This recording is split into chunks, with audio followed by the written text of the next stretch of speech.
ഒന്നുമില്ല അച്ഛമ്മേ, കൊക്കു ചേച്ചി ഒരു ചേട്ടൻ്റെ അടുത്ത് ഒളിച്ചോടിപ്പോയി. കുഞ്ഞുമായി വലിയ വർത്താനം പറയാതെ കേട്ടോടി. സത്യം അച്ഛമ്മേ, അമ്മയുടെ കൊക്കു ചേച്ചിയുടെ അമ്മ പറയുന്ന കേട്ടതാ. ഇതന്നെ അവൾ എന്നോട് പറയാനത്. എടി പൂജ, ആ കുക്ക് ഒരു ചെറുക്കൻ്റെ അടുത്ത് ഒളിച്ചോടിപ്പോയ കാര്യം നീ എന്നാടി എന്നോട് പറയാനത്? ചേച്ചി എന്നോട് പറഞ്ഞായിരുന്നമ്മേ ആരോടും പറയില്ലെന്ന്. നിനക്കെന്താ എന്നോട് പറഞ്ഞാ? ഞാൻ ആരോടും പറയത്തില്ലെന്ന് നിനക്കറിയത്തില്ലേ? ഇപ്പൊ എനിക്കും അമ്മയ്ക്കും മാത്രമേ ഇത് അറിയത്തുള്ളൂ. അമ്മയായിട്ട് ആരോടും പോയി പറയരുത്. ഓ, ഞാനിപ്പോ ആരോട് പോയി പറയാനാ?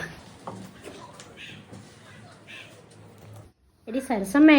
അമ്മേ, ഇതുകൊണ്ട് ഞാൻ അമ്മയോട് ഒരു കാര്യം പറയാത്തെ. നാണക്കേടായിപ്പോയി. ശേ, മോശമായിപ്പോയി. അവളോട് ഒരു സോറി പറഞ്ഞേക്കാം.